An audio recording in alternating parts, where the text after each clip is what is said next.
let's get into it, people. We got some things to discuss here. Hope everybody's had a good Saturday afternoon, good start to your weekend.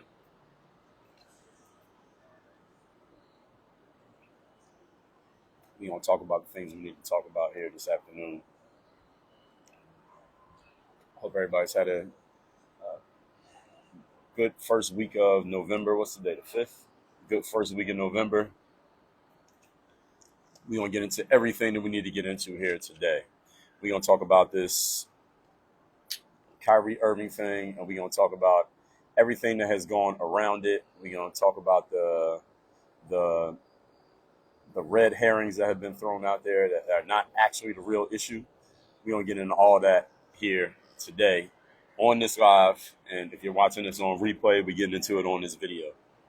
So y'all come in, turn your volume up, and get yourself a refreshing beverage that you can drink.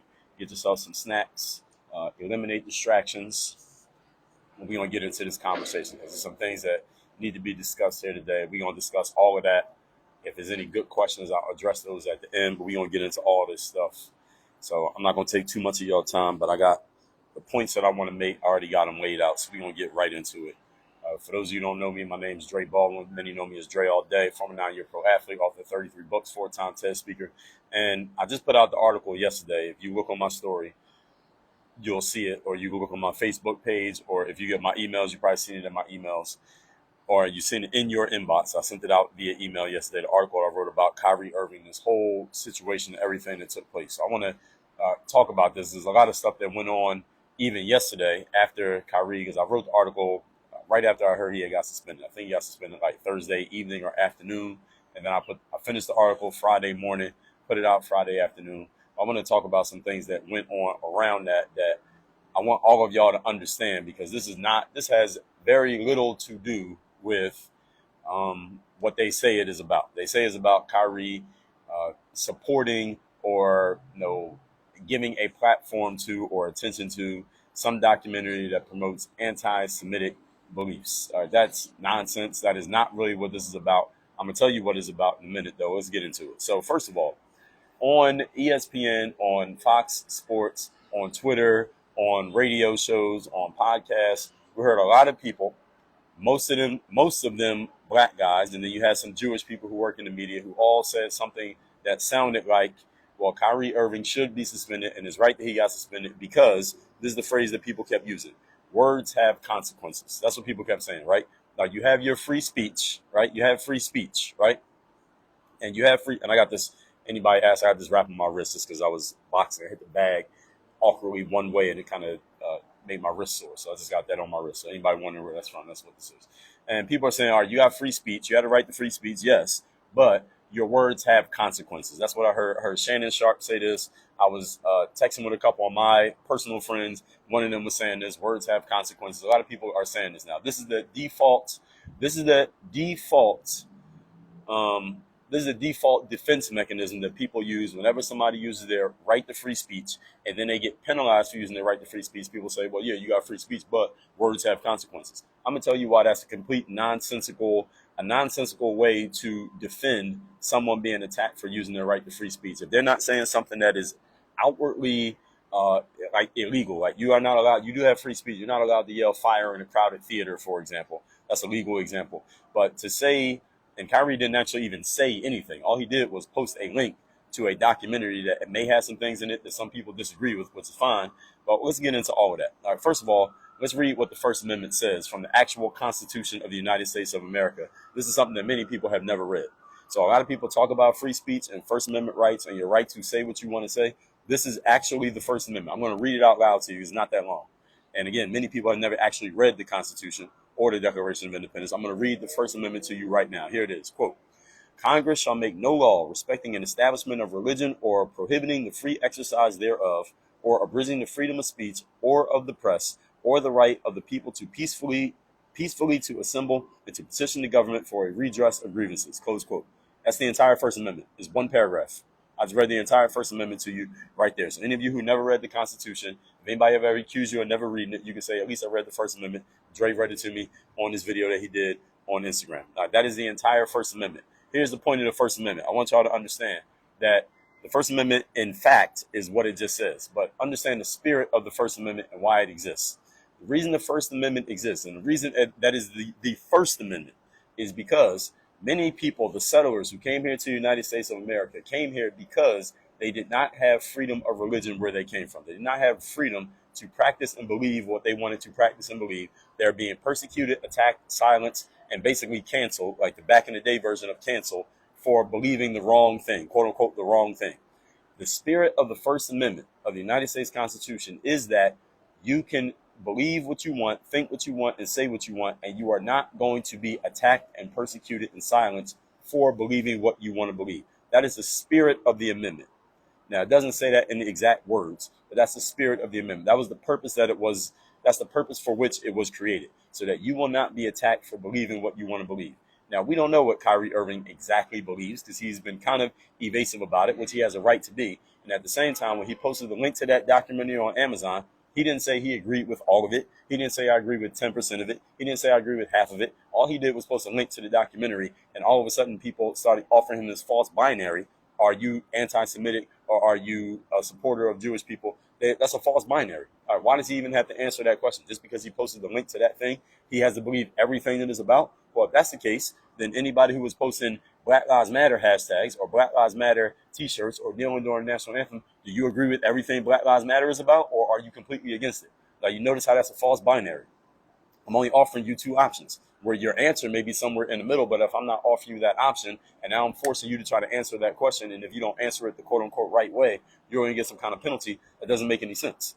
Again, it's like if I say I support, I say I'm a fan of Jay-Z. All right, Jay-Z the rapper. I say I'm a fan of Jay-Z. Well, Jay-Z sold drugs. All right, Jay-Z admitted to breaking the law. Jay-Z admitted to being a criminal in his past life. So does that mean I support drug dealing and tearing down my community and being a criminal? No. I said I just like his music. I'm not saying I agree with everything he's ever done, and I'm not saying I would go do it, and I'm not saying I would tell anybody else to go do it. But if you're offering me this false binary, oh, well, you said something positive about this thing, or you posted a link. Let's say I post a link to a Jay-Z song. Does that mean I agree with everything Jay-Z ever said and everything Jay-Z ever did? Or I'm telling you that you should go do everything that's in the song? No, I'm just saying that I like the song.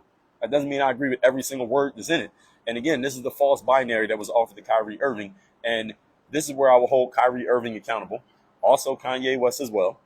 I will hold both of them accountable. I talked about this in my article that I put out yesterday. Is both of their failures in communication skills is what cost them. Kyrie Irving his whole situation fell apart because he ran out of communication skills. Because if he had the communication skills to say what I just said, then he would not have been in the position that he's in right now. Maybe they still would have suspended him. Maybe they still would have attacked him, but he would have had a leg to stand on. He got to the point where he didn't have anything else to say. He didn't have any other legs to stand on because he couldn't articulate his point, where he could have said what I just said.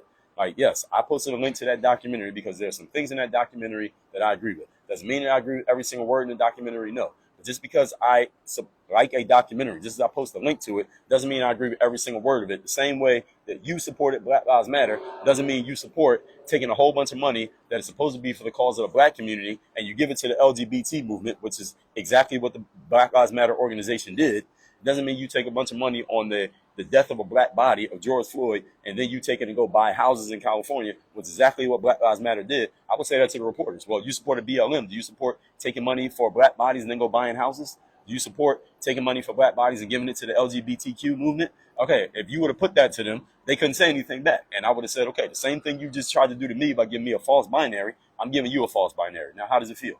And then they would have shut the hell up. But because Kyrie didn't have the communication skills to do that, he ended up getting buried by these media guys who are nothing but workers. And we're going to get to them in a minute. And we're going to get to all the media guys, not just the random white dudes working for some companies. We're going to get to all of them. So now you know what the First Amendment is. This whole thing of words having consequences or your free speech having consequences. Here's the problem with that, is that people only use that when someone who they dislike or someone with whom they disagree gets a consequence. See, people say, well, yeah, you have free speech, but your words have consequences. Oh, yeah? Okay, so if your words have consequences, then that means when somebody who you like gets a penalty for using their free speech, they should be attacked too. All right, I remember years back when the Golden State Warriors won the championship, and then Steph Curry was like, well, we don't want to go to the White House because they didn't want to stand next to Donald Trump. Donald Trump came out and said, okay, well, y'all are uninvited from the White House. LeBron James jumped in the conversation when he's the one who didn't even win the championship. He jumped in the conversation and he said, well, Donald Trump, you're a bum. the presidency meant something and it meant honor and respect until you came along. So he was openly speaking against the president of the United States. So what if Donald Trump had used his presidential powers to try to bring some heat onto LeBron James? He had the power to do it if he wanted to. He could have did it. Let's say Donald Trump had done that, and he got he got LeBron James audited for taxes, or he did something to make LeBron James' life more difficult just because he could, just because he didn't like what LeBron James said to him. If people had come out and said, well, hey, LeBron has free speech, he can say what he wants, right? All right, and somebody said, oh, well, hey, free speech has consequences. The same people who are trashing Kyrie right now saying free speech has consequences, would they have been saying free speech has consequences if Donald Trump went at LeBron James for saying what he said? Of course they wouldn't be saying that, because they support LeBron James. They like LeBron James. A lot of people are against Kyrie because, first of all, from the COVID thing. That's really what they're mad about. It's not the Jewish thing. We're going to get to the Jewish thing in a minute. The Jewish thing is just a red herring. That's just their excuse to get at him. The same way, what's the guy with the Sandy Hook, Alex Jones? All right, people ain't really mad about the Sandy Hook thing. Is not really what they're mad about Alex Jones for. They're mad about Alex Jones for all the other stuff that he said. Sandy Hook was just their opportunity to get him. All right, the same way with John Gotti. They knew John Gotti had killed a bunch of people. They couldn't prove it, so they finally got him on tax evasion. They just waited for their opportunity to get him. They just needed something to get him on. That's all it was. So this whole free speech has consequences only applies when it's going against somebody who you don't like. Now, somebody who you like gets a consequence for their free speech, you ain't going to be saying the exact same thing. It's the same thing I was trying to tell one of my mans yesterday. People pick and choose when to use this. They move the goalposts to when it's convenient for them. Oh, well, free speech has consequences. Somebody says something that they can get a penalty for. Okay, well, let's see when somebody you like gets a penalty. Let's see if you say that exact same thing. Shannon Sharp, Mike Wilbon, Stephen A. Smith, Jalen Rose. None of these people will be saying the same thing if somebody they like gets a penalty. So let's move on. Second point. National Basketball Players Association. Do y'all know who that is? You know who the National NBPA. Do y'all know who that is? The NBPA is the union of Players Association. So the same way the coal miners have a union, the city you live in, like the bus drivers and the train conductors, they have a union. The teachers, the school teachers, they have a union. The national basketball players, the players who play in the NBA, Kyrie Irving, LeBron James, CJ McCollum, Zion Williamson, Chris Paul, all right, these guys have a union. And the purpose of the union, here's the general idea of a union for any kind of worker at any job, whether you're talking NBA or some dudes who work at some low-level company, the Gap or something like that, Apple. All right, the purpose of the union is for that organization to advocate for the workers. That's their whole point, is to advocate for the workers. The union's job is to advocate for the workers against anything the organization tries to impose on them. Their bosses try to impose on them. So, for example, when the workers of, like, I'm from Philadelphia, Pennsylvania. That's my hometown. I live in Miami, but I'm from Philadelphia. If the workers at the bus company in Philadelphia, it's called SEPTA, if they try to make the workers work extra hours every week, but they're not going to pay them overtime, the union's job is to speak up and say, yo, that's not right. That's not okay. We are advocating for the workers. We're not going to allow you to do that. If you're going to make us work extra, you got to pay us time and a half. And if you don't let us do that, we're not going to do it, or we'll go on strike, and the whole city is going to get shut down, and we'll make this a news issue. And they'll fight. The union's job is to go to bat for the workers and not let the workers get basically railroaded by the bosses. That's the job of the union. Here's my question to you. Name one thing the National Basketball Players Association, the union, has said in defense of Kyrie Irving. Name one thing. It's been a whole week. Kyrie posted that link to that documentary like a week ago. Then the backlash started the next day, and it's been going on for a week. He got suspended 2 days ago, and here we are. Name one thing the National Basketball Players Association and the quote-unquote leaders from the National Basketball Players Association have said in defense of Kyrie Irving. Name one thing they've said to defend him. The executive director is some woman who I don't know who she is. She hasn't said anything to defend Kyrie Irving. CJ McCollum, I believe, is either the head or the VP. He hasn't said anything to defend Kyrie Irving. Chris Paul is the president. He has not said anything to defend Kyrie Irving. LeBron James, we all know, is the biggest voice in the NBA right now as far as the players go. As he goes, they go. LeBron said he hasn't said anything to defend Kyrie Irving. He said something, but he didn't say anything to defend Kyrie Irving. Answer me this question. Why has nobody defended Kyrie Irving? Not one NBA player has spoken up to defend Kyrie Irving. Forget about the Players Association. This is the players, period. How many players in the NBA? 300 or so players in the NBA. What we got? 30 teams. More than that. 350 players in the NBA. Why has nobody stepped up to defend Kyrie Irving? Nobody, not one player has said one word to defend Kyrie Irving. Not one player.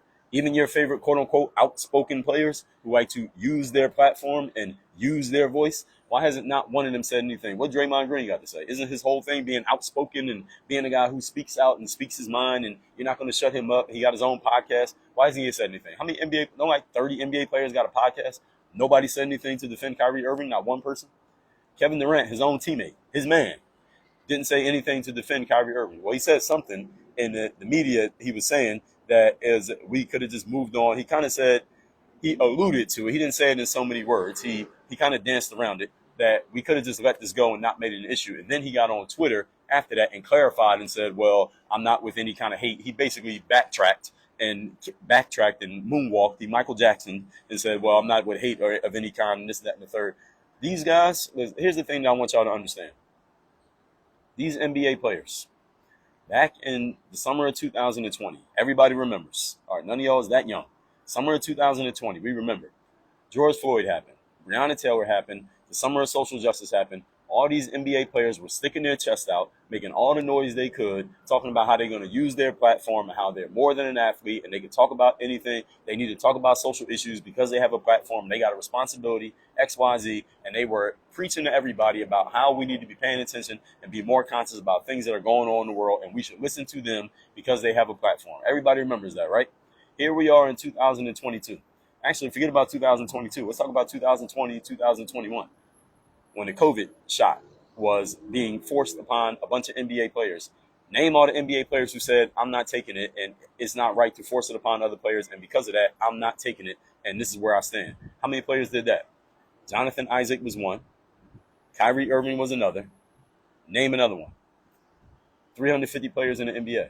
You can name the guys who spoke about it on one hand, and you don't need all your fingers. Jonathan Isaac said, I'm not taking it. He said it clearly. I'm not taking it.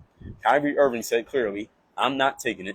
Draymond Green spoke out about it, but guess what? Draymond Green took that shot. That's a fact. Andrew Wiggins didn't want to take it, but he took that shot. That's a fact. Who else spoke out about it? Now, these are your outspoken, use their platform, more than an athlete. No, I'm independent. No, I think for myself. I'm my own entity. I'm my own organization. No, I'm a business person. I'm more than an athlete. These are the guys that y'all look up to who are allegedly. Bradley Beal spoke up about. Okay, Bradley Beal. There we go. So how many we got? Jonathan Isaac, Kyrie Irving, Bradley Beal. Who else? Name all the rest of them. Name them. We can count them on one hand. These are your guys. These are the guys that y'all are looking up to as leaders. These guys are not leaders. They are followers. And we're going to get into that a little bit more in a minute. All of these dudes sat there and watched the Brooklyn Nets told Kyrie Irving, you can't play. If you can't play even on the road games, if you're not going to play in the home games because you won't get the shot, when it made no sense. And as soon as they lifted that mandate in New York City, all of a sudden Kevin Durant found his voice, and he talked about why they never should have had it in the first place. Michael Porter Jr. is another one. All right, great. Well, Kevin Durant. Let's talk about Kevin Durant, who's Kyrie Irving's teammate, his man, his brother, right? Why did he not speak up and defend Kyrie Irving and say, look, this is all Kevin Durant had to say. He said some things, but he kind of danced around it. And this is what Kevin Durant, this is a guy who, I don't know. He presents himself as this person who will just get on the internet and go back and forth with whoever. But when it's time to speak about a direct issue in a direct way, all of a sudden Kevin Durant, the cat gets his tongue. He ain't got nothing to say. Kevin Durant could have came out and said the following. He could have said, look, I came in Brooklyn to play with Kyrie Irving. Me and Kyrie Irving are the two best players on this team. We're the stars who drive this team. We stir the drink here in Brooklyn. It's not right that the Brooklyn Nets are telling Kyrie that he can't play even in the road games, even though he can't play because of the mandate in New York City. And here's where I stand. If the Brooklyn Nets are not going to let Kyrie play in the road games, I'm not playing in any games. And until Kyrie can play, I ain't playing.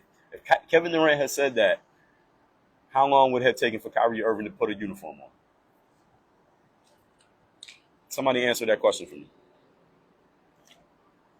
If Kevin Durant has said, listen, I ain't playing unless Kyrie is also allowed to play. And if y'all banning Kyrie from all the games, you banning me from all the games. If he would have just stood on that and said, I'm standing with Kyrie, he got to play at least in the road games. I know New York City bans him from playing at home, but Brooklyn Nets, y'all shouldn't be banning him from playing on the road. Kevin Durant has said that. How long would it have taken for the Brooklyn Nets to say, okay, Kyrie, you can play in the games? He would have been playing that night. Facts. He would have been playing that night. Kevin Durant didn't say anything. Kevin Durant did not defend Kyrie Irving. He did not. And then What happened is later in the year when they finally lifted the ban in New York City that if you live in New York, you can play even if you don't have a shot. Then all of a sudden, Kevin Durant started talking about why they never should have had it in the first place. I'm like, Kevin Durant, wait a minute. For the last 4 months they had this, you didn't say shit. You ain't had nothing to say for 4 months. Now all of a sudden you got something to say. All of a sudden now you militant. All of a sudden now you found your voice. What about the rest of the NBA? What about LeBron James, Mr. Outspoken, Mr. More Than an Athlete, Mr. I'm going to use my platform? What about all the other players in the NBA who was talking all this shit about using their platform in the summer of 2020 when the George Floyd and they want the protests and all of that? What about the Milwaukee Bucks? They walked out because Jacob Blake got shot, right? But then when a black dude ran his truck through a bunch of white people in the same state, none of them said anything. When a black rapper got shot last week, no NBA player decided to take the night off. These dudes are not leaders. All right, they speak up when they're told to speak up. And y'all can see this. If you just pay attention, it's pretty clear when you think about it. Black rapper got shot, killed last week. Take off from the Migos. Everybody knows Migos, right? Why ain't no NBA player sit out the game that night? Why ain't no NBA player take a knee for a takeoff getting murdered? Somebody answer that question for me. A black rapper from a popular group that's out now. It ain't like he's some old retired rapper. Like, this is a current rapper rapping today. They just put an album out 2 weeks ago. He got shot. Why ain't they take the night off? Why ain't no NBA player say, you know what, I can't play tonight because I'm under emotional distress from the murder of a black man in America? Ain't that what the whole thing was in the summer of 2020? Jacob Blake got shot. He didn't die, but they took the night off. They didn't play that game because they were under emotional distress about a black man getting shot. So then a black man gets shot last week, murdered. Nobody took the night off. Nobody said anything. I ain't hear nobody say nothing. The NBA ain't stopped. They didn't take a knee. There was no black square. There was no moment of silence for takeoff. Nothing. When a black man got murdered, why is that? But when a black man got shot by a cop, they took the night off. They was going to stop the whole season because this black guy got shot. Somebody make that make sense to me. These are the guys that y'all looking to as leaders. These are the guys who are social justice voices. These are the people who are, quote unquote, using their platform to speak up for things that need to be brought to the forefront. Listen, these guys are basketball players. That's who they are. I respect their ability to play basketball, and they should keep playing basketball. But when that woman on Fox, Lauren Ingram, said, shut up and dribble, this is what she was talking about. When she told those dudes to shut up and dribble, this is what she was talking about. This is why they shouldn't be talking, because they only talk when they're told to talk. And when the points that they're trying to make don't fit the narrative that they're trying to push, they ain't got nothing to say. All right, the movement is called Black Lives Matter. So if a black life gets taken, then everything should stop, right? Oh, but when a black life is taken by another black person, that's not sensational enough, so we ain't got to talk about that. Let's just ignore that and keep going. But a black guy gets shot by a cop while he's in the middle of violating a order of protection against a woman that he was accused of raping. He gets shot by the cop. Now we got to stop everything. Y'all tell me, these are your leaders? And then, again, Kyrie Irving. Brooklyn Nets told him he couldn't play unless he got that jab. He didn't get the jab. He stood on not getting the jab. Not a single NBA player spoke up to defend him. 350 dudes in the NBA. Not one of them spoke up to defend him. Now, do I think they all thought it was okay for him to be banned? No. I just think none of them had the balls to say anything. That's what I believe. Y'all tell me what you think. I think no player in the NBA had the balls to say anything to defend him. But here's the thing. If LeBron James and Chris Paul and Draymond Green and Steph Curry and Kawhi Leonard and Giannis Antetokounmpo and Kevin Durant all got together on the phone on a conference call and said, look, we don't like what they're doing to Kyrie. We're not okay with them telling him he can't play in the games. We don't like the fact that New York has this ban on local players got to get the shot. But if you're on the road, if you're a road team and come play in New York, you're allowed to play even if you don't have the jab. That doesn't even make any sense. That doesn't make any logical sense. So if I play for the Denver Nuggets and I don't have the jab, I can go play a game in Brooklyn. But if I play for Brooklyn and I don't have the jab, I can't play a game in Brooklyn. That was the rule. In case any of y'all didn't know, that was the law in New York in 2021 when they wouldn't let Kyrie Irving play. A road player cannot have the jab. He can play, but a home player can't not have the jab and play. That was the actual rule and why Kyrie Irving couldn't play, in case y'all didn't know that. A lot of people didn't know that. If LeBron and Chris Paul and Kawhi and Giannis and KD had gotten together and called a press conference, everybody would have came. All the media, Woj and Jalen Rose and Shaq and Chuck, all of them would have came to see it or at least watched it and had something to say about it. Stephen A. Smith, they would have said, look, we're not with this jab thing. We don't like what y'all doing to Kyrie. He's one of us. He's part of the union. He's part of the players.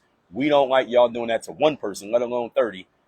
None of us is playing in another game until Kyrie's allowed to play in all the games.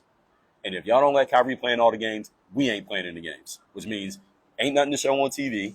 Nobody's making any money. The NBA's money is going to get hurt because y'all TV contracts, y'all breaching contract because we're not playing in the games. And we're not standing down on this. We're not taking a knee. We're not going to do any hashtagging. We ain't playing until y'all let Kyrie play. If they had done that, how soon would Kyrie Irving have been putting the uniform on? Somebody answer that question for me. If they had did that, if you got LeBron, KD, Giannis, Chris Paul, Kawhi, and name a couple other All-Stars together, and they called a press conference and said that, how soon would Kyrie Irving have a uniform on? He have a uniform on that fucking night. But none of those dudes had the balls to do it.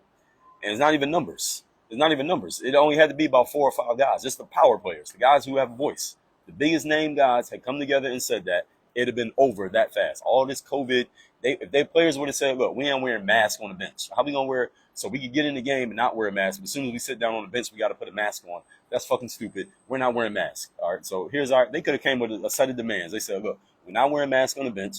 I'm not taking that damn up the nose thing every time I come in the facility. We're not having Kyrie not being able to play in the games. We're not doing none of that. We're not social distancing on the bench. Like, we got to sit 5 feet apart from each other on the bench. We ain't doing none of that. We're not doing any of it. And if y'all say we got to do that, we ain't playing. And as long as it takes for y'all to figure it out, we ain't playing. If they had come together and said that, it'd have been over that fast. We wouldn't have had none of that protocol bullshit. None of this health and safety protocols. A player gets a positive test, you got to sit out 10 days and pass 8 tests before you can play again. And all that bullshit they did 2 seasons ago, none of that shit would have happened if the power players had come together and actually had some damn testicles and told the league what it was. But they didn't do any of that. But we're going to get into why that happens in a minute. Let's move on. 2 years ago, when they had the whole thing with the summer of 2020, and the players would come together and they almost shut down the season at the same time that shooting happened in Wisconsin, and the Bucks said they weren't going to play in the game. They had a meeting, and y'all remember this, when they almost shut down the season, they were about to just wrap it up and say it's a wrap, it's over. Kyrie Irving, believe it or not, he was the guy who spoke up and said something like, and people tried to mock him for this because the reports came out that he said something like this, and then people said, well, he didn't say it. I think he did say it. He said, look, why are we even trying to do everything under the NBA's tent? Why don't we just start our own league? There's enough of us. We all got money. We all got tens of millions of dollars. We all got big contracts. Why don't we just put our money together and start our own league? Why don't we just do our own thing? Why do we got to work under the NBA's rules? Kyrie Irving is the one who threw that idea out there. And nothing ever happened to that. But here's the thing that I want to know. Why don't the NBA players just start their own league? I mean, why they got to work for the NBA? Why you got to work for the Lakers and the Knicks and the Bucks and the Cavs and the Raptors and the Sixers? All the players in the NBA, you add up all of their contracts, and let's just cut that number in half because they all got to pay taxes. And you cut it in half again because they spend money. They got lifestyles and families, et cetera, et cetera. They got enough money they can start a business. I mean, if Ice Cube could start the big three, and Ice Cube, I don't think ever had a contract as big as what the biggest NBA players got, why can't they just start their own league? And here's the answer. Here's the uncomfortable truth that many people won't say out loud, but I've heard people say this over the years, and I'm going to say it. Here's the uncomfortable truth, folks. A lot of these black guys, they feel much more comfortable working for white men than they do being in charge. They're much more comfortable with a white man in charge than they are with themselves being in charge. They don't trust each other. They don't trust themselves to be the leaders, but they will absolutely kowtow to what the white man is telling them to do. They like that because when something goes wrong or there's some kind of problem, they can just point at him and say, hey, white man, you need to do these things for us. That's what happened in the summer of 2020. They went to the NBA and they said, well, you got to do these things. Remember in the summer of 2020, here's what happened in the summer of 2020. Like, they had the COVID thing, right? The league shut down. They opened it back up in the bubble. Everybody went to Orlando. Here was the compromise that the NBA players agreed to with the NBA. Here was the compromise. Y'all remember the summer of 2020? Check out what happened. Here's what happened in the summer of 2020. They went to Orlando, right, after COVID. Number one, we're going to put Black Lives Matter hashtag on the side of the court. That was the number one thing they agreed to. We're going to put a Black Lives Matter hashtag on the court. Like, what the hell is that going to do? That's what they agreed to. Number two, We're going to put a phrase on the back of our jerseys. Education, love us, Black Lives Matter, unity, other bullshit they have on the back of the jersey. That was the second thing that these are what the players negotiated. This is part of their negotiation. They negotiated this. They asked for this. Put these words on the back of our jerseys. Number 3, we're going to kneel during the national anthem, and y'all going to put the kneeling on TV. All right, that lasted for what, a week? All right, when the last time you saw an NBA player kneeling during the national anthem? I mean, did the black bodies in the street end all of a sudden? Not that I know of, but they stopped kneeling. They kneeled for like 3 days, and then the kneeling ended. Right? That was the third thing that they negotiated. Number 4, you got to donate money to some organization like Black Lives Matter, who gave all their money to the LGBTQ movement. In case y'all didn't know, that's where the money went. Watch Candace Owens' documentary. She showed it. It's documented. It's on paper. It's tax filed to the government. And BLM took in $90 million in donations. A majority of that money went to LGBTQ organizations because the women who started it are lesbians. Look it up. All right, it's right there. And the woman who bought those houses in California, she's in a relationship with a man who used to be a woman. Look it up. It's in the documentary. This is what the NBA players, your man LeBron James, your man Chris Paul, your man Kawhi, Paul George, Kevin Durant, this is what they negotiated with the NBA, meaning they came to the table and said, this is what we want. And the NBA said, all right. And that's what happened. And that's why they kept playing. That's why they had the bubble in 2020. Y'all can see this happened. All right, this is not a theory. This is not conjecture. This happened. Look it up yourself. Go look back. You saw the games on TV in 2020. Everybody was in the house. All right, wasn't nobody going nowhere. We all saw it on TV. We all saw what happened. This is what they agreed to. These are your leaders. These are the guys that y'all look up to. These are the guys that y'all kids are idolizing. These guys. And listen, these guys are great basketball players. I will extract everything I can from them as far as the skill of basketball. If I was teaching somebody to play basketball, look, we will watch LeBron film all day. But when it comes to critical thinking and it comes to these social issues and these things that require actual deep thought and intelligence and intellect, we're not listening to these dudes. That's the reason. Is the reason why they play basketball for a living. All right. And when that white woman on Fox said, "Shut up and dribble," this is what she was talking about. This right here. That's why she said, "Shut up and dribble." And there are many times these dudes need to shut up and dribble because they don't know what they're talking about. And when they get an opportunity to actually speak, look what they negotiated. Give money to BLM, put a hashtag on the court, let us put some dumbass phrases on the back of our jerseys, and we're going to kneel during the national anthem so we can show everybody how woke we are. That's what they negotiated. And the NBA said, all right, cool. NBA said, all right, cool. And when that meeting was over, those white men who own the NBA teams sat there and laughed at them. Look at these stupid N-words. And this is what they negotiated. That's what they said. That part I'm making up. But this is what they negotiated. These are guys y'all look up to. Y'all follow these dudes. I don't follow none of these dudes. Look at my follower list on IG. I don't follow none of these cats. Because if I want to learn something from them, I'm learning how they dribble and shoot and pass and drive. I don't want to listen to them talk. What do they have to say that I can learn from? These dudes don't have intellect. They don't have the ability to think critically, and you can see through their actions what happened. Let's talk one more thing about Kyrie. When Kyrie came out with this, he posted the link to that documentary. Why did not one NBA player say, well, he does have a freedom to post what he wants? Why didn't nobody say that? Why didn't LeBron James say, look, I might not agree with the documentary, but I, LeBron James, believe Kyrie Irving has a right to post whatever he wants on his Twitter, and if people disagree with the documentary, so what? He has a right to post it if he wants to. Why didn't nobody say that? Why didn't Paul George say that? Why didn't Russell Westbrook say that? Why didn't name a player? Name your favorite NBA player. Why didn't Jimmy Butler say that? Why didn't Chris Paul say that? Why didn't Devin Booker say that? Why didn't Giannis Antetokounmpo say that? Why didn't Jaylen Brown? Jaylen Brown's another guy who likes to present himself as this intellectual, deep guy. Why didn't he say that? Why didn't he say Kyrie Irving has a right to say what he wants? If it wasn't Jaylen Brown, speaking of him, he was signed to Kanye West's agency. Kanye West has an agency. I didn't know he had an agency until Jaylen Brown announced that he was leaving Kanye West's agency 2 weeks ago, or 2 or 3 weeks ago. Jaylen Brown and Aaron Donald, who plays for the LA Rams in football, they both were signed to Kanye West's agency, which I didn't even know.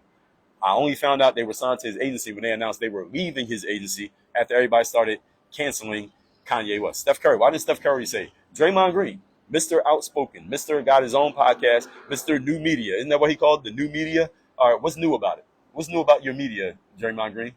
You don't sound new to me. You sound like a worker to me. New media, I assume that you're going to be just doing something different than what the traditional guys do. What is he doing that they ain't doing? Nothing. Only difference is you're still playing and you got a podcast. That's the only thing new about it. The other guys are retired guys. Like Charles Barkley, Shaq, they're retired. Like the only thing different about Draymond Green is that he still got a job. But you ain't doing nothing new. Jaylen Brown presents himself as this deep thinking guy who knows so much about social issues. Why didn't he speak up and say Kyrie Irving has a right to say what he wants? You know what Jaylen Brown did say? He said we're against all forms of anti-Semitism and anti-anything and all forms of hate. That's what Jaylen Brown did say. Sound like a worker to me. Y'all tell me. Why did he leave Kanye West's agency? Because everybody was canceling Kanye West. If any of these dudes had any kind of balls and was any kind of new that they present themselves as, they would have said, you know what? I don't agree with everything that this guy said, but I do respect his right to say it. And I'm not gonna move away from him just because other people are moving away from them. That's if these guys had any kind of balls or any kind of independence of thought, which they don't have. But again, if I'm wrong about any of this, any of y'all let me know. So the fourth point here was, why don't the NBA players start their own league? Again, look up their salaries on the internet. Y'all can look up their salaries. Y'all know that these guys make a lot of money. All right, 350 guys, all making an average salary in the NBA got to be like $7-8 million a year. Do the math on that. Cut it in half twice. For taxes and lifestyle, there's enough money they can start a league. Again, look at what's the name started. Look at what Ice Cube started. Again, Ice Cube is a rapper. And Ice Cube been retired for years. So he done some movies. I don't think any of Ice Cube's movies made what LeBron makes in a year. How he started a league and the NBA players can't start a league. Somebody make that make sense to me. I want somebody to answer that question. How did Ice Cube, who's been a retired rapper for like over a decade, he did a couple movies. It ain't like he made what's a very popular movie? No, he ain't make no Titanic. He making like black movies. All right, so it ain't like he making these big pop movies that are blowing up all over. He didn't make Avatar. He didn't make Snow White. He's making black popular movies. He's popular in the black community. How did he start a league? And the NBA players, all 300 of them together, you ain't even need 300. You can take the top 50 dudes in terms of salary. They all get together. They ain't got enough money to start a league. Why don't start a league? LeBron James, you can take the top 10 guys, and they all making max salaries. Russell Westbrook's salary got to be like $40-50 million. All those dudes, 15, 20 of them together. And let's just say half of them ain't with it. You get the top 10, put their money together. They got more than enough money to start a league and have money left over. They got change left over. Why they won't start a league? Somebody answer that question. Why won't the top 30 NBA players in terms of salary start a league together? I told you the answer. These dudes are more comfortable working for white people than they are being in charge of their own thing. This is why they won't start their own league. Because it's easy, when something goes wrong, they can just point the finger at the white guy and get all the attention on TV instead of having to point the finger at themselves. That's the self-accountability and self-determinism. That's a bigger conversation for a bigger topic on a different day. But if anybody got a different answer, somebody let me know. Moving on to the next point. This whole Kyrie thing. This is thought policing is what this is. That's what this is. This is thought police. This is not your free speech has consequences. That's bullshit. This is thought policing. Thought policing is, and this is what this guy on Sports Illustrated's website said this a few days ago, and I posted it on my Twitter. I'm going to read to you. It was just a clip from his article of what he said, and it was right before Kyrie got suspended. It was right before the suspension got announced. This guy on Sports Illustrated says it, because by this point, everybody was jumping on the bandwagon of, yeah, this is what we need to do to Kyrie. We need to suspend Kyrie. Here's what this guy said on Sports Illustrated, and I think this guy might be Jewish. Doesn't even matter. This is what he said. He said, it's time to suspend Kyrie Irving. No more dancing around the issue. No more chances for Irving to stand there on a microphone and do his shifty, pseudo-intellectual martyr act. Here's the sentence I want y'all to catch. He cannot be trusted to say, do, or even think the right thing, so Adam Silver or the Nets have to do it for him. That right there is thought policing. He can't be trusted to say, do, or think the right thing. What the hell does that even mean? All right, right is relative. What I think is right and what you think are right might not be the same thing. But that doesn't make me more right than you, and it doesn't make you wrong. I have my opinion, you have your opinion. So this guy on Sports Illustrated is saying that Kyrie's not saying, quote unquote, the right thing, or everybody at ESPN or everybody in the media saying that Kyrie's not saying, quote unquote, the right thing, doesn't make them smart, and it doesn't make Kyrie stupid. It doesn't mean Kyrie's hateful, and doesn't make you smart and enlightened. All right, we all have our different opinions, but thought policing is when I can punish you because you don't have the same opinion as me. That's what happened to Kyrie Irving, is that he had the wrong, quote unquote, opinion on the wrong topic. That's why he got penalized. not because it was hateful. And here's another thing. I just need to know this. If any of y'all can help me out with this. When the hell did black people become such defenders of Jewish honor? I didn't know that was a thing. I'm 40 years old. I come from the neighborhood. I've been around a lot of people. I've been around the world. I know a lot of people. I talk to a lot of people. I know Jewish people, black people, white people, people of all different places from all different countries. I never knew that black people were such staunch defenders of Jewish honor. When did this become a thing? I saw a whole bunch of black people, prominent black people, who have names, who have platforms, audiences, all this stuff, all of a sudden come out and talk about how much they're against anti-Semitism and we can't be talking bad about Jewish people. When did that? I didn't know. When did this happen? I didn't know anything about this. Somebody help me out. When did it become a thing that black people had to speak up to defend Jewish people? When did that happen? Can somebody let me know? Because I tell you something, I ain't never heard too many Jewish people talking up. I ain't never heard too many Jewish people speaking up to defend black people. And I ain't making this a black versus Jewish thing, but when did it become a thing that black people had to speak up to defend Jewish people? When did Stephen A. Smith become such a staunch defender of the Jewish name, and Charles Barkley, and Shaquille O'Neal, and Jalen Rose, and Jay Williams, and Shannon Sharp, and all your other favorite black talking heads on TV? When did this become a thing? Yes, Jewish is a religion. Yes, Jewish is a religion. But when did that become a thing? I've never heard of this. I'm 40 years old. I've been in a lot of places. I know a lot of people. I've never heard so many black people become such staunch defenders of Jewish anything. When did that? That's news to me. Where was I? Where was I when this became a thing? This wasn't taught to me in school.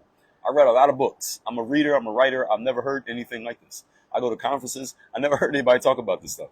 When did it become that black people need to defend Jewish people so strongly? And if it's such a big deal that a few words in a documentary, so this is a documentary, right? So a documentary we can put under the category of entertainment, right? People watch documentaries for, you call it education/entertainment, right? So what is sold on Amazon as a documentary is not that much different in category than what we put in our movies, what we put in our music, what we put in our rap videos, what we put on Instagram, right? So why is it then that when black people make music degrading our own, I don't hear anybody speaking up to say what's wrong with that? So it's okay for a rapper to rap about killing a fellow black man, saying disrespectful things alluding to black women. Those things are okay. And for women to do it to themselves, even, we got to be honest, black women to do it to themselves, it's okay for us to talk crazy about our own kind. But as soon as a black person says something about a Jewish person, all of a sudden black people got to run to defend the Jewish person. Somebody help me make that make sense. Somebody help me make sense of that. How we could trash ourselves in our music, celebrate those people. We celebrate the people who we trash ourselves in our music. Those guys perform at the All-Star game. They do songs and the NBA gives them a check to do songs, perform at the All-Star game, play them in the commercials. They're in the video games. They're at the All-Star. They're playing in the NBA celebrity game and all that stuff. These rappers who rap about killing each other, killing black people, disrespecting women, black women, all of that is completely okay. We celebrate those guys. Why? Because they're making money. But as soon as a black person posts a link to a documentary that says some things about Jewish people, all of a sudden all these black people come running to defend the Jewish person. When did this become? I'm still trying to figure this out. Somebody help me out. I never heard of this. So while y'all think about that, let's move on to the next question. This is thought policing. Again, people are telling you what you're allowed to think. And I want y'all to, the reason why this matters is not, it is about Kyrie, but it's not. It's not about Kyrie in that y'all better be careful because this is just continuing to expand. Because if they get away with doing it like they did to Kanye, or what they're trying to do to Kanye, and because Kanye is different. He doesn't have a job. So yeah, people can disassociate from him, but Kanye still has his own business. He still runs his own thing. Kyrie is an employee. So his is a little bit different. I'm interested to see what happens with Kyrie when he comes back and when he gets a chance to speak again. I'm interested to see how he talks. I hope they don't cut his balls off. They're trying to cut his balls off, but they can only cut his balls off if he lets them. So I'm hoping that he doesn't let them cut his balls off. But we're going to find out. Here's the thing. If they get away with doing it to Kanye and they get away with doing it to Kyrie, it's only a matter of time before they start doing it to people who don't have a big platform. They just start doing it to everybody. And it's not so much about the Jewish thing. It's coming to y'all schools. Those of you who have kids, they're doing this in school. It's not about Jewish, though. It's about that transgender, that a boy could be a girl. Is that, oh, girl, you a girl? You don't want to be a girl anymore? Okay, we'll remove your breasts. Oh, you don't want to be a boy anymore? We'll cut your penis off. Oh, that's happening in schools right now. Those of you who got kids, any of you who has kids or know anybody who has kids that are in school, somebody speak up and co-sign what I'm saying here, so y'all know I'm not crazy. That's the next thing. If they can thought police Jewish people, they thought police Kanye on the. They kind of got mad at him about the George Floyd thing, but they really got mad about the Jewish thing. It wasn't the BLM. He said something about George Floyd. People got mad, but nothing happened. Right? They got mad when he said the Jewish thing. Kyrie, the Jewish thing. Oh, the next thing is the LGBT. Oh, that's the next thing. In case y'all didn't know, that's the next thing.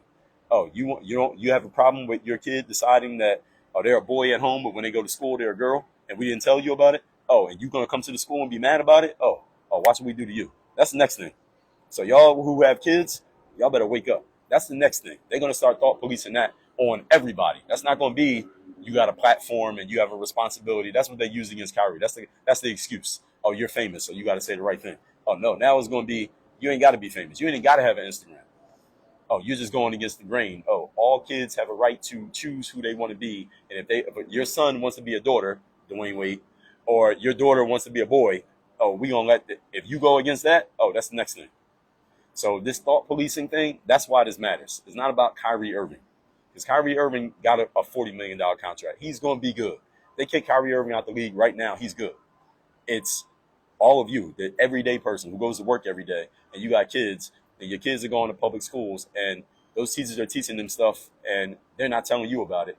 That's the thing y'all should be really thinking about. That's the thought policing part that you should really be thinking about. Forget about Kyrie Irving. All right, that's the next thing. Next. Here's the big question, and I think somebody said this. A bunch of people have said this. Jason Williams alluded to it on ESPN the other day, and I posted this on Twitter that Jason Williams broke the rules at ESPN because he asked a logical question that you're not allowed to ask at ESPN. You're not allowed to be too logical at ESPN these days. You got to be woke at ESPN, and logic is kind of the opposite of being woke. Jason Williams said, well, wait a minute. Why is everybody going at Kyrie Irving when the documentary is on Amazon? So if this documentary is so terrible and it's so hurtful to the Jewish community, why is everybody getting mad at Kyrie for posting the link when the documentary has been on Amazon since 2018? Look up that documentary. It's on Amazon. You look up Hebrews to Negroes. There's about 8 listings on Amazon right now. So it's a documentary and it's like 8 books on Amazon right now. I looked this up yesterday because I wrote my article yesterday. It's a documentary and it's like 8 books. And they got a bunch of reviews. The documentary has 1,200 reviews and it has an average rating of 4.5 stars. So what does that tell you? It tells you it got fans. There are people who agree with what's in that documentary. Now, it doesn't mean they agree with every single word, but there are people who agree with that documentary. 1,200 reviews, 4.5 star rating. Okay, that means you got fans. You got an audience. That documentary has an audience. Most people who watch a documentary don't leave a review. So if you got 1,200 reviews, you might as well figure multiply that by 10. That's how many people actually liked it. The reviews is the number of people who said they liked it. A bunch of people liked it, didn't say nothing. I read books, like them, and don't leave a review. So you can figure for every one review, you got 10 people who liked it. That's on Amazon right now, and it costs money. The documentary ain't even free. You got to pay for it. Amazon's making the money. Why everybody mad at Kyrie? You see, Kyrie is just the excuse. Who they really should be going at is Amazon. But why ain't nobody going at Amazon? Because they can't shut Amazon up. So you can't shut down Amazon. It's easy to go after Kyrie. Kyrie is low-hanging fruit. So if you're Mike Wilbon or Jalen Rose or Stephen A. Smith, going at Kyrie Irving is low-hanging fruit. It's easy to go at the athlete because you can try to claim that you're intellectually superior to the athlete. And listen, you make your money being on TV talking shit. So it's easy to go at Kyrie. He makes his money playing ball. He doesn't make his money by talking. He makes his money by playing. So you could trash him and make him look bad and, use him as a scapegoat. But see, you can't go at Amazon like that because you wouldn't win. See, Stephen A. Smith ain't going at Amazon because he can't win. Michael Wilbon ain't going at Amazon because he can't beat Amazon. Charles Barkley and Shaq ain't going to do a segment on Inside the NBA talking about Amazon because they can't do shit to Amazon. And Jason Williams asked the question, why ain't nobody going to Amazon? And if y'all look at that clip, I posted this on my Twitter. So look at my Twitter. It's Dre all day. When Jason Williams started talking about the Amazon thing, look what happened on that clip. It was like a 2-minute clip. The chick who was married to Jalen Rose, what's her name? Molly? She's the host of First Take. She serves no purpose. She doesn't do anything. She doesn't add anything intellectual to the conversation. She adds nothing to the conversation. She's just a pretty face. That's what they got her on there for, because she's a pretty face. She doesn't have anything to say. She has no knowledge or intellect to add to the conversation. When he started saying what he was saying about Amazon, she interrupted him twice and tried to add in, let's make sure we understand. It's wrong for Kyrie to have said what he said. Every time Jay Will started getting deeper into his point, none of the other men were saying anything because they know he was right, but they couldn't co-sign it because they're not allowed to. She tried to jump in and try to kind of talk over top of him. And Jason Williams works at ESPN, so I get it that he kind of had to let that go. But if Jason Williams didn't care about his job, he could have said something like, excuse me, why are you interrupting me? You have nothing to add to this conversation. I know what I'm talking about. I don't need your help. Shut the hell up and let me finish making my point. That's what he could have said. But if he said that, he wouldn't have a job today. And I get it. People got to pay their bills. So it becomes this existential question between keeping it real and keeping it real going wrong. And that's where, if you watch that clip, you'll see it. You'll see what Jason Williams was saying. And you'll see how Molly tried to interrupt him because Molly just works for ESPN. She just does what ESPN said. Because again, if it was all about what substance do you bring to the conversation, she would not be working at ESPN because she didn't play no sport. We don't need her. If I first take, I could just listen to Stephen A. and Mike Irvin and Mad Dog and JJ Redick and Jay Will and all the other people who are in the sports world. Either they played or they put that time in being journalists. Like Stephen A. Smith, he played in college, but he didn't play pro, but he put that time in as a journalist. I remember Stephen A. Smith when he worked in Philly in the newspaper.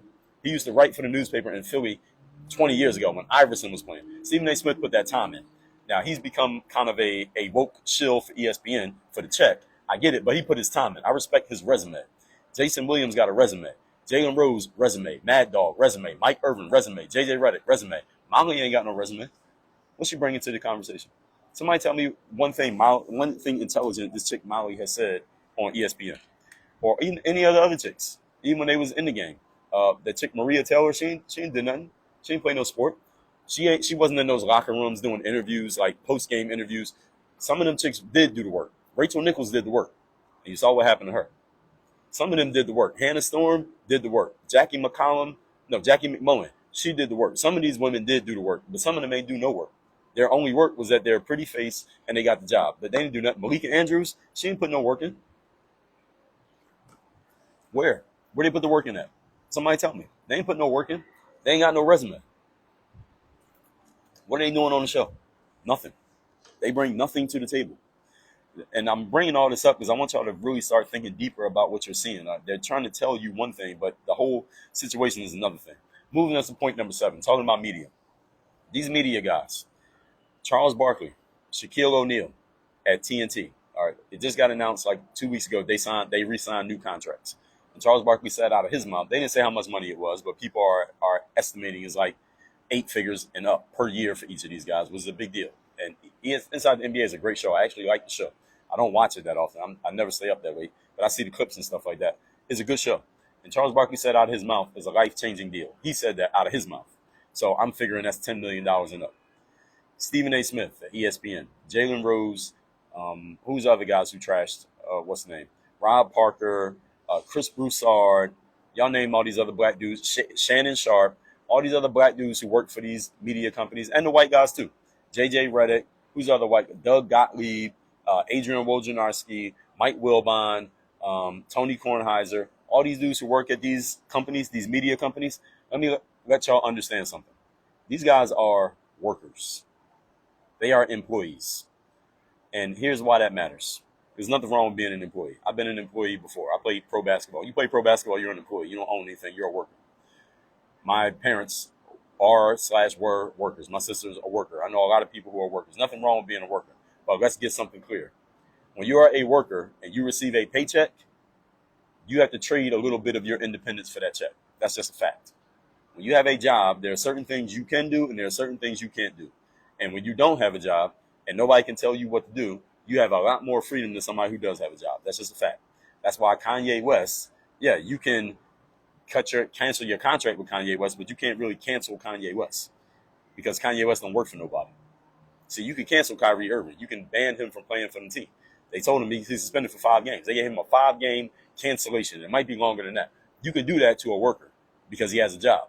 And now they're going to make him do all this stuff. They're basically trying to embarrass Kyrie Irving. That's what they're trying to do. They're going to put him out on the public square and make him apologize and say, hey, I got education from the Jewish community about how I was anti-Semitic and the things I did were wrong. And they're basically going to make an example out of Kyrie Irving. And the reason they're going to be able to do it is because Kyrie Irving has a job. But they can't do that to Kanye West. You notice nobody said Kanye West has to go and get some remedial training in anti-hate speech and he has to go meet with Jewish leaders. You notice nobody said that Kanye West has to do that. You know why nobody said Kanye West has to do that? Because they can't make Kanye West do that because Kanye West ain't got no job. Has any of y'all thought about that? See, they can make Kyrie Irving do that because Kyrie Irving needs that job with the Brooklyn Nets. Kyrie Irving gets fired from the NBA. He can't play basketball anymore. Who is Kyrie Irving? I don't know. I can't answer that question, but you tell me. What do you know Kyrie Irving for besides playing basketball? Now, he's the one who said, why don't we start our own league? But that didn't go anywhere. He should have kept going. I mean, he got enough money. He could start his own league by himself if he wanted to. When you're a worker, you take a check. As soon as you take that check, you are trading some of your autonomy for that check. Robert Kiyosaki talked about this. He's the guy who wrote the book Rich Dad, Poor Dad. Any of you never read that book, you should read that book. Even if you don't want to be an entrepreneur, you should read the book so you understand the mindset behind what's really happening in business, whether you have a job or not. Robert Kiyosaki said, you cannot empower yourself in life if you are taking a paycheck. You take a paycheck, you're a slave to that paycheck. It's just a fact. And I know some of you who are listening to this get a paycheck. If you take a paycheck, you are a slave to that paycheck. And what I mean by that is that there are certain things you must do and certain things you're not allowed to do because of that check. If anybody who's listening to this who gets a paycheck, if I'm wrong about that, let me know in the comments. When you take a check, you got to do what they say. I'll give you an example. I know somebody, I'm not even going to say who it is, but if they're watching this, they know who they are. I know somebody who gets a check. When the whole COVID thing happened, they were all on this, get the shots, because their job said they had to get the shot. Maybe they would have got the shot anyway, right?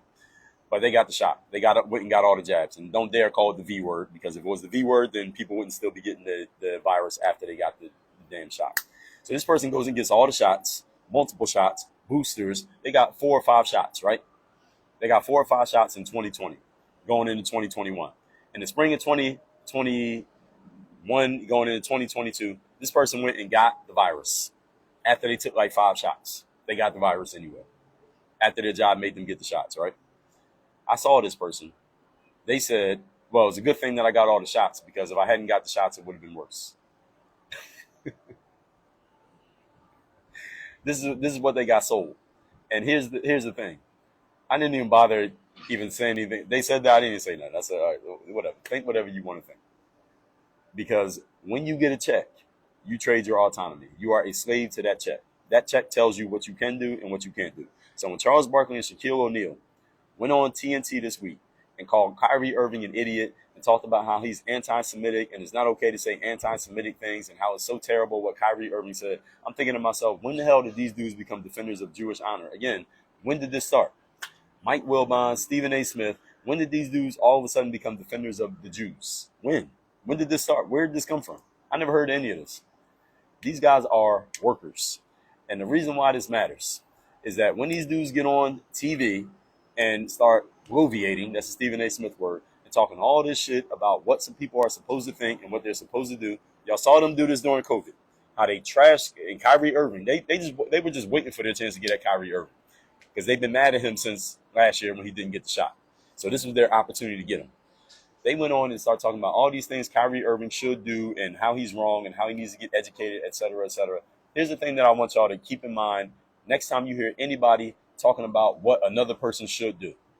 If the person who is talking does not have the right or the choice to make their own independent decision, they are unqualified to tell somebody else how to make an independent decision. In other words, if you take a paycheck and your boss tells you you have to do 1, 2, 3, you are unqualified to tell somebody else who doesn't take a paycheck what they're supposed to do. So I'm an entrepreneur, right? And I can tell y'all, and many of you probably already know, I ain't take no shots. I didn't take any jabs. I ain't take any boosters, no shots, no nothing. During all 2020, 2021 this year, I ain't take no shots, and I'm not taking a shot. And somebody who has a job, who is a slave to a paycheck, if they decide to take the shot, They are unqualified to approach me and tell me what I'm supposed to do with my independent choice. Because mofo, you don't have an independent choice. You got a job. Your boss told you what to do. I ain't got no boss. So nobody can tell me what to do. So you're unqualified to tell me what to do with an independent choice because you don't know what it feels like to have one. So when Shaquille O'Neal and Charles Barkley and Stephen A. Smith and Mike Wilbon and Shannon Sharp, who all have jobs, get on TV and start talking about what Kyrie Irving is supposed to do, they are unqualified because they got jobs. They have bosses, and the people they're defending happen to look just like their bosses. Now, you can think about what that means to yourself. But you ain't qualified to tell somebody who has an independent choice what to do with an independent choice if you never had one and you ain't got one. That doesn't make any sense. Does it make sense to you? It's like somebody who has a job telling an entrepreneur how to run their business. It's like when I put messages out, like I've had conversations over the years. I've said stuff on my platforms that not everybody always agrees with. And I've talked to people who may disagree with some of the things that I've said. And they try to tell me, well, you got a platform. You got a lot of people listening to you. So you should think about the kind of things that you're saying. I've had people say these kind of things to me. And I say to them, well, do you have an audience? Do you have a business? Have you ever been an influencer?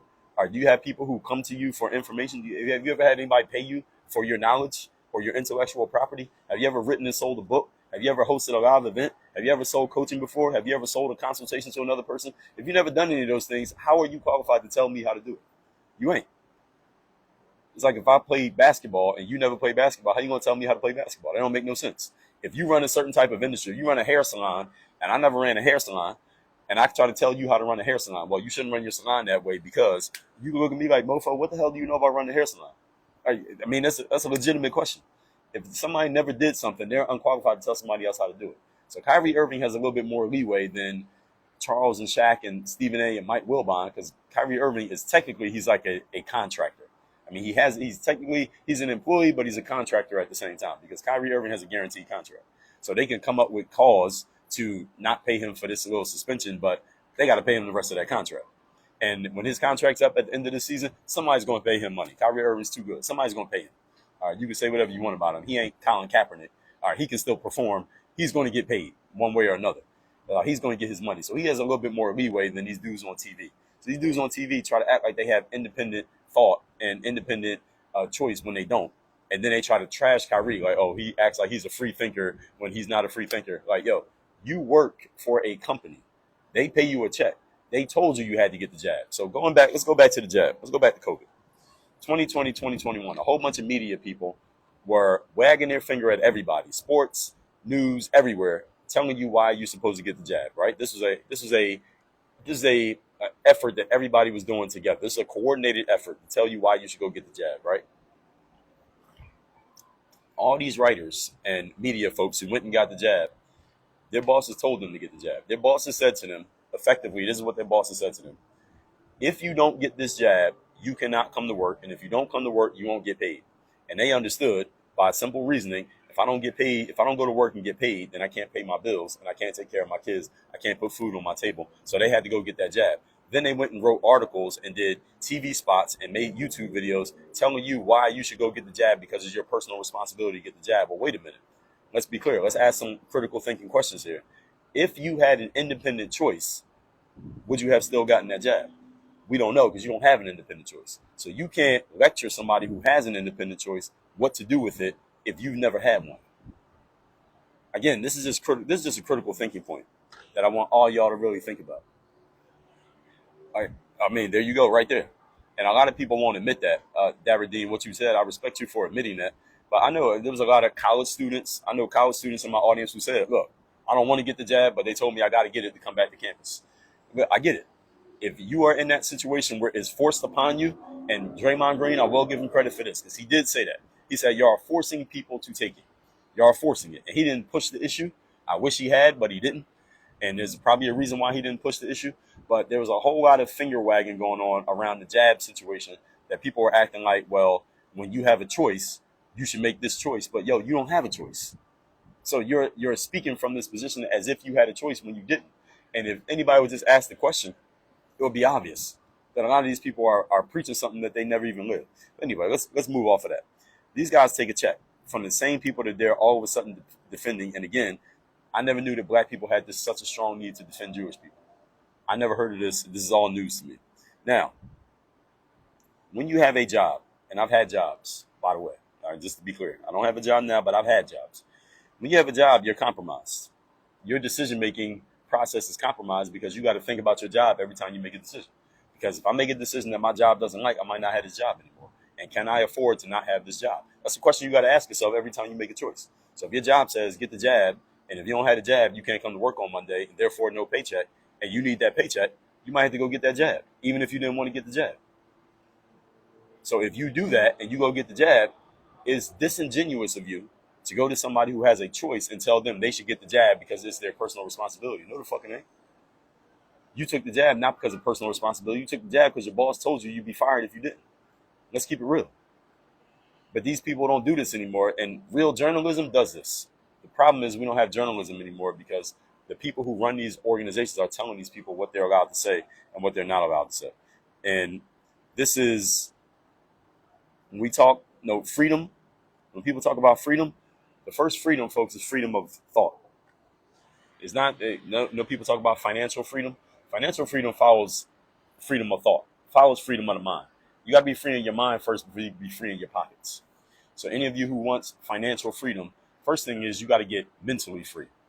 Frederick Douglass talked about this, that there was a point in his life. Any of you never read Frederick Douglass's autobiography, you should read it. Even if you're white, black, whatever you think about, slavery back in the day, BLM, whatever. Read Frederick Douglass's biography. There's a section in that biography where he says, autobiography, where he says he reached the point in his life, because he was a slave, in case y'all didn't know. Frederick Douglass was a slave. He escaped slavery, and then he learned how to read and write, and then he started writing books about how terrible slavery was, and he was one of the abolitionists who helped get rid of slavery. He helped grease the skids get rid of slavery, in case y'all didn't know who he is.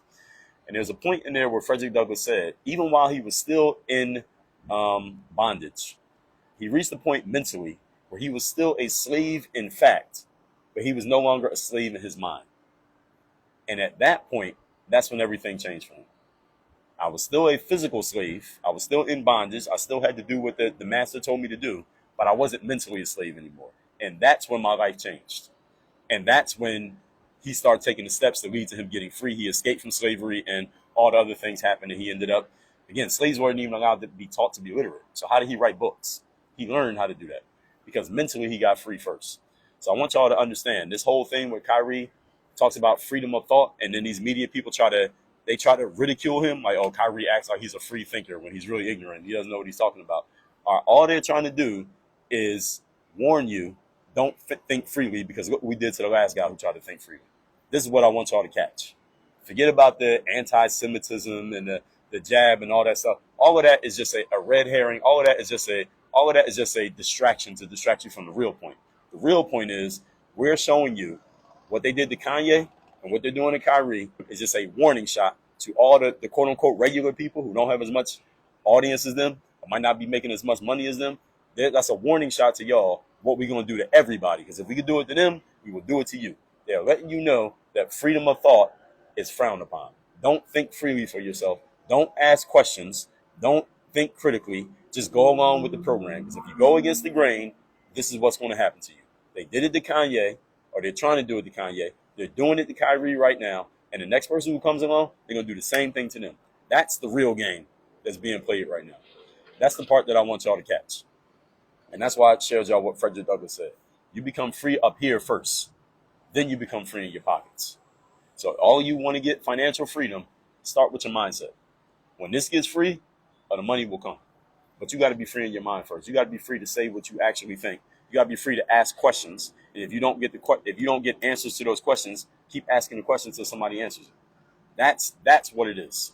The question is, hasn't it always been that way? It has been that way. Yes, it has been that way. The difference is now, here's the difference now, is that we got social media. And now, when somebody gets tarred and feathered, like they're doing to Kyrie Irving, now they can put it on public display for everybody to see. See, back in the days, if something happened 3 towns away, you wouldn't know about it because we didn't have social media. It couldn't spread the word.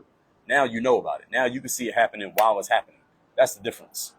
That's what's different now, is that now you can see what's going on, and they'll show it to you, and they want you to know about it. That's why this whole Kyrie thing, they got it trending on every social media app because they want you to see what they're doing to Kyrie, because it's a warning to everybody else what's going to happen to you if you try to do the same thing.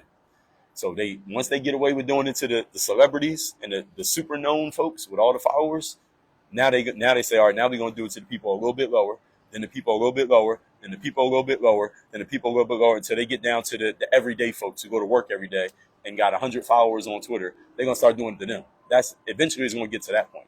That's what they're really setting it up. That's the setup. That's what I want y'all to pay attention to. So with all that said, if anybody got a question, comment, anything that I've said here, go ahead and post it in the comment section. I'll address a couple comments if we got any that I can address here. And I'll answer a couple questions. Somebody said, what do I think about anti-Semitism?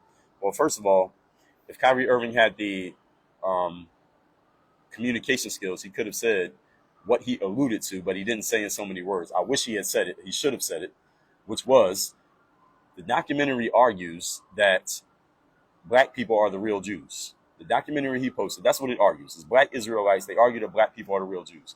Kyrie Irving could have said, that documentary that I posted says that black people are the real Jews. I agree that black people are the real Jews. Therefore, I can't be an anti-Semite, because that means I'll be against myself. I believe that black people are the real Jews. The Jewish people that we know of, they're Jewish too, but we're the real Jews. And that's what I believe. I have a right to free speech. I have a right to that. That's not hurtful or harmful to anyone. That is my opinion. That's my perspective on history. History is nothing but a story. That is my version of the story. You have your version of the story. That doesn't make me wrong, and it doesn't make you right, nor vice versa. That's where I stand. So it's impossible for me to be anti-Semitic, because that means I'm against myself. Period. Kyrie Irving should have said that. If he would have said that, then I think this conversation would be a lot different than it is today. But Kyrie Irving did not say that, because he didn't have the communication skills to say it. And that's his fault. So if Kyrie Irving called me right now and said, Dre, where did I go wrong? I would tell him what I just told you. Now, I would also defend him, because he didn't do everything wrong. But I would tell him that. I would say, well, if you want me to hold you accountable, let me tell you where you messed up. Let me tell you where you came up short. It was right there that he came up short. So that's what I think about anti-Semitism. And again, I appreciate you, Joanna. People talking about anti-Semitism. Well, first of all, let's be clear. Somebody offering a different version of history is not anti-Semitic. History is a story. It's literally his story. That's what history is. It's a story. So if I have my version of history, you have your version of history, it doesn't make either one of us right or wrong, because we got different ideas. It's just a story. So, and we all know that when there's a story, you got one side of the story, you got the other side of the story, and somewhere in between, you got the truth. All right, so that doesn't make you right, and it doesn't make me wrong. So that's where I'm at on that. Do I follow Jesse Lee? No, I don't know who that is. Joanna said, you posted a photo of all the good things Kyrie has done, the donations and stuff. Yeah, I've seen that meme go around. People talking about Kyrie's positive donations and things like that. The issue with people posting that is that that's not the right argument. That has nothing to do with this. It's not about the good outweighing the bad. Because see, when people post that, I actually don't like when people post that picture, because you're making the wrong argument. You're giving the right answer to the wrong question, which is, oh, well, Kyrie did positive stuff, so we shouldn't get mad at him for this quote unquote negative thing. No, that's not even the point. It doesn't matter. He didn't have, even if he never gave a donation, if Kyrie Irving took every dollar he ever made and put it in his bank account and never gave a dollar to anybody, he still has the right to say what he said right now. It doesn't matter if he gave donations. It doesn't matter. That has nothing to do with it. He has a right to free speech. If Kyrie Irving was completely broke and had never made money and posted that documentary, he would still have a right to post that documentary. He doesn't have to balance it out. He doesn't have to balance it against anything. So that's missing the point. So I get what you and others are trying to do when they post that. Look at all the good Kyrie has done. But those people who have posted that picture are missing the point. It's a failure in logic, is what it is. That he hasn't had to balance it out with anything. That has absolutely nothing to do with this whole conversation. Oh, well, he did good, so that's okay that he said something about Jewish people. No, it has nothing to do with it whatsoever. Yeah, I heard Nike suspended their partnership. It's just, everybody's just following now. Now it's like dominoes. That's what it is. It's just dominoes falling that everybody goes at them. And the reason the media doesn't like Kyrie is because of the COVID thing. It's not the Jewish thing. It's the COVID thing. The Jewish thing is, listen, these Jewish people, they are owners of a lot of these, especially in the sports and the hip hop communities. They are the ones who put the money up. They're the ones who put the money up. They're the ones who decide what artists get signed to a contract and what music gets promoted and who wins the awards. They are the ones who decide. They control a good percentage of that stuff. Same way black people are the majority of players in the NBA and the NFL. Jewish people are the majority of the owners in these entertainment and hip hop communities, entertainment hip hop organizations. That's just a fact. So when Kanye said he's going DEFCON 3 on Jewish people, he shouldn't have said it that way. But the spirit of what he was saying was not wrong because he was talking about the Jewish people who run the industry. Right? He isn't wrong to say that. But again, the way he said it left the door open for people to say he's being anti-Semitic, which is just an excuse to shut him up. That's all it really was, just an excuse to shut him up. But again, a lot of people just are not. A lot of people reacted to that, both on defending Kanye and going at him. They responded emotionally rather than logically. That's the biggest problem that we have in the world today is people respond to things emotionally. They're not responding logically. And that's why even when people are defending Kanye and defending Kyrie, they're doing it in the wrong way. You're coming up with the right answer to the wrong question. That's the problem. And that we can't even get to the real point because too many people are reacting emotionally and not logically. So let me see what else we got. If you got a question or a comment, anything that I said, go ahead and post it in the comment section. I will address it. I'm addressing a couple comments right now. Somebody said they can't promote BLM while condoning anti-Semitism. Well, the whole BLM thing, again, it was just BLM actually became LGBTQ. I mean, that's what it happened. They took all that money and they gave it to the LGBTQ community because the women who started it are gay women. They took the money and she's dating a man who's a woman. She's dating a transgender person. The woman who bought those houses from BLM, she's dating a transgender person. A man who was a woman or a woman who was a man. I get it confused. But the person was born one way and they're living another way. Let's just put it that way. So I said Ice Cube had the balls to start the league and run the league. That's the thing, is actually run the league. A lot of these black players, again, they're more comfortable working for white people than they are working for themselves. And people don't go at Amazon because they can't do nothing to Amazon. They could do something to Kyrie Irving. They can't do nothing to Amazon. SP said they all under the Disney umbrella and who runs them. And Disney is going gay. I mean, it's videos of internal conversations happening at Disney that they were not shy about that said they have an LGBTQ agenda. So the Disney movies that all y'all who have kids, that your kids watch, they're putting more gay and transgender people in Disney movies in the next few years. And they're doing this out in the open. They're not even hiding it. They're out in the open about this. We're going to put more gay and transgender people in our movies, like the little cartoon movies that Disney puts out. They're doing that on purpose because they have an LGBTQ agenda. And Disney owns ESPN, by the way, in case y'all didn't know that. Disney owns ESPN, and they tell the people at ESPN what they're allowed to say, what they're not allowed to say. So when that man at University of Pennsylvania, Michael Thomas, decided to turn into a woman and swim on the swim team all year, and ESPN never talked about it, Stephen A. Smith said nothing. Michael Wilbon said nothing. Shannon Sharp said nothing. I know he works at Fox, but Jay Williams said nothing. None of these people said anything all year when there was a man swimming as a woman on the swim team, and ESPN said nothing all year. That's because Disney told them to say nothing. This is what y'all got to understand. Y'all got to understand the real game. All right, the stuff y'all see on TV is just the distraction. That's just a distraction to distract the low-level, shallow thinkers. The deep thinkers, y'all got to look a level deeper at what's really going on. And this is the stuff they don't tell y'all about. Andrew says about support for them since they're viewed as another minority. Yeah, I mean that's the red herring. That's what they tell you because it's like, oh well, this group suffered in the past, so we should be careful about what we say about them. So Andrew, here's my question to you: if that's your point, what about when black people make music trashing black people, talking about killing each other, selling drugs to each other, disrespecting each other, disrespecting women? Why does nobody speak up and say, hey, black people, y'all shouldn't do that? I never heard a Jewish person say y'all should stop doing that. Since black people say we shouldn't say anything about Jewish people, why don't Jewish people step up and say we shouldn't say that? Y'all shouldn't say that about black people? If that's the case, it doesn't happen for a couple reasons. First of all, black people don't have the internal standards and self-accountability that Jewish people have. We don't have the same standards for ourselves. So when black people disrespect black people, we look at as normal, but Jewish people don't tolerate that. That's one. And number two, Jewish people profit off black people saying the things that we say in our music because, again, they own the companies that your favorite rappers are signed to. So all y'all favorite rappers, your Drakes and your Lil Waynes and your Jay-Z's and your Migoses and your 21 Savages and name all your favorite rappers, Cardi B's and Nicki Minaj's, they are signed to labels that if you just look up, go up the food chain, are owned by Jewish people. They want you to keep trashing each other because they know that other black people will buy it, and that's where the money gets made. And they're all right with that. And if black people don't have the self accountability to say, yo, we're not okay with this kind of language, we're not going to buy this music anymore, then they're just going to let it keep going. Any of you who's old enough might remember back in the 90s, if y'all are old enough to remember, you know this.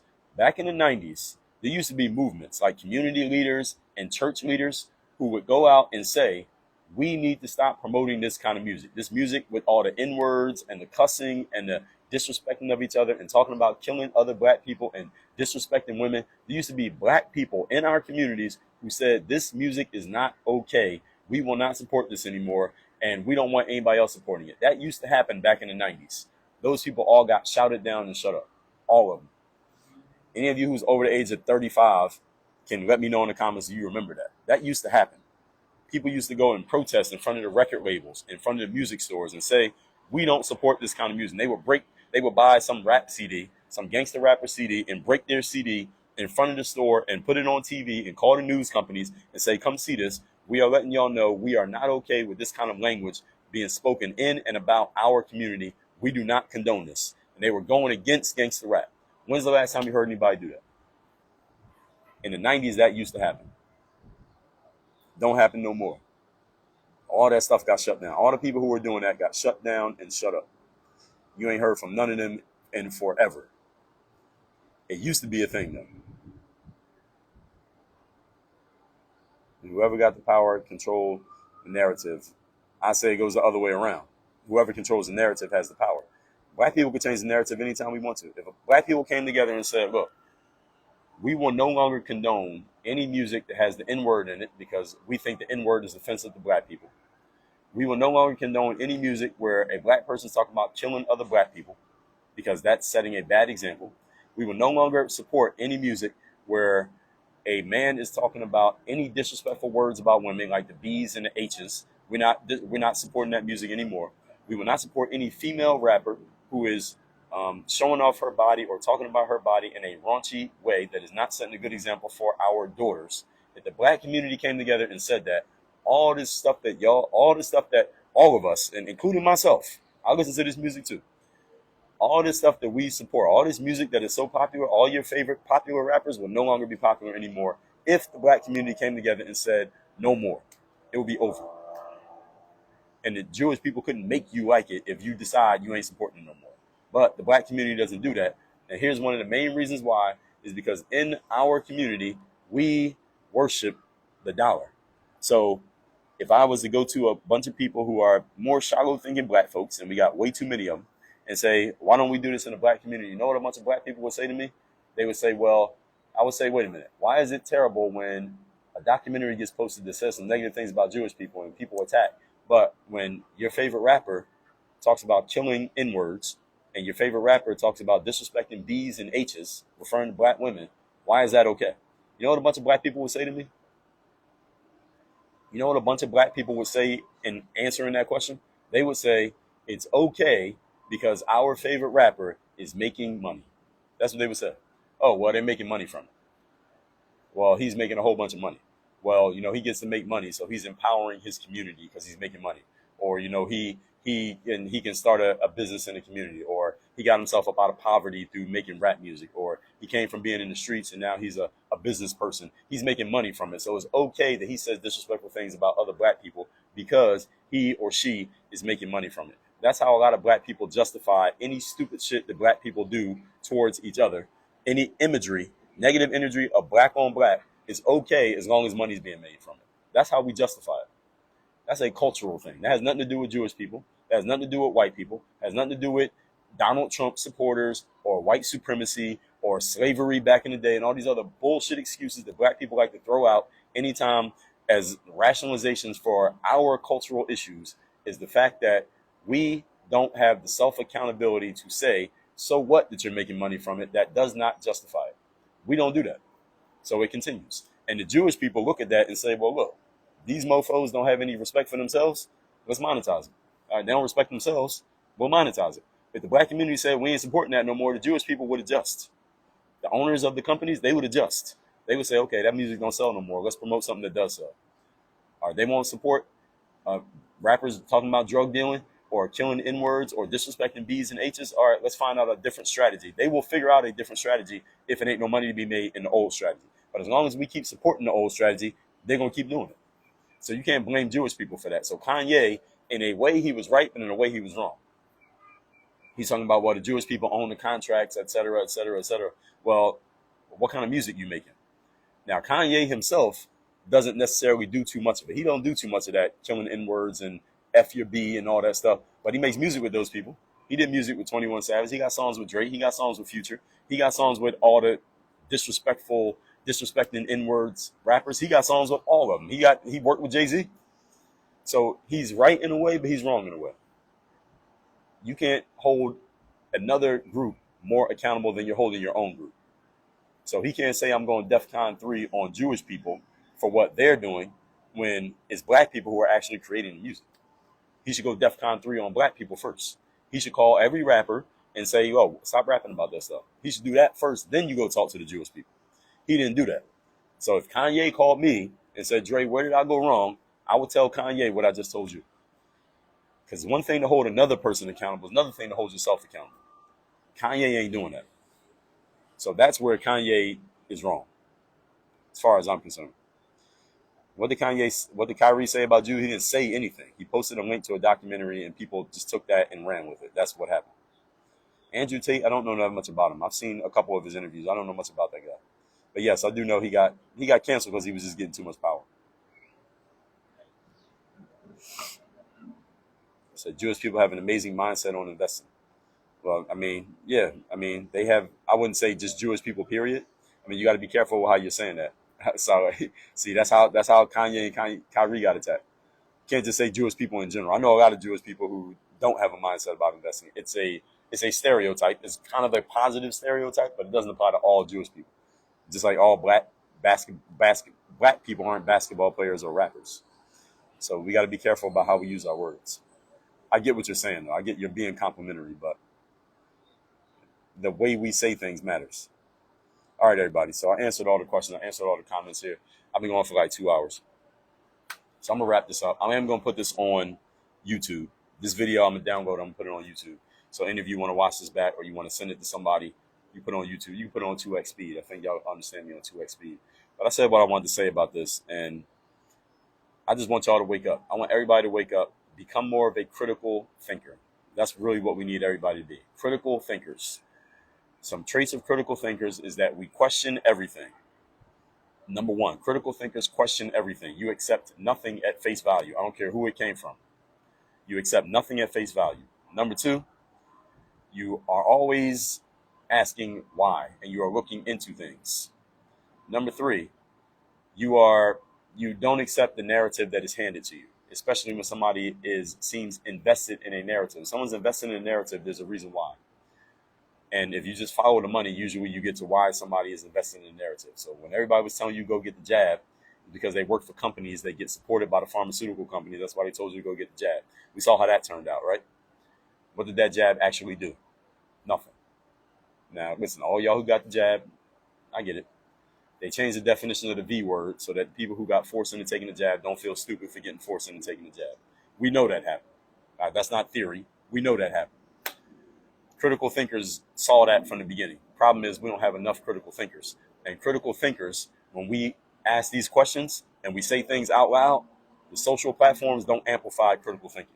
They amplify ignorance. So that's why you got to look. You got to do extra work to find critical thinkers. And when you find one, stay close. Stay close to the money when you find a critical thinker, because they're going to pose the questions that are going to make you think. They're not going to tell you what to think. They're going to help you with how to think. Social platforms don't like critical thinkers because critical thinking doesn't lead to mass actions. See, ignorance leads to mass actions. See, when you get a whole bunch of ignorant people, they'll just follow whatever everybody else is doing. You get sheep. Social media is driven by sheep. It's not driven by critical thinking. So social media doesn't want a whole bunch. If everybody was a critical thinker, social media wouldn't be social media, because everybody would be thinking for themselves. You don't get virality through critical thinking. You get virality through ignorance. Everybody follow what I'm saying? Something doesn't go viral because it makes people think, because thinking is work. Most people don't want to think. That's why they get on social media. Social media is like TV. You turn on TV because you don't want to think. You don't turn on TV so TV can tell you what to think and just entertain you. You can turn your brain off. You can like turn a light switch off in your brain. So critical thinking, you have to go look for it. You have to go find critical thinking. It's not going to come to you. Critical thinking never goes viral. Okay, you will never find critical thinking going viral.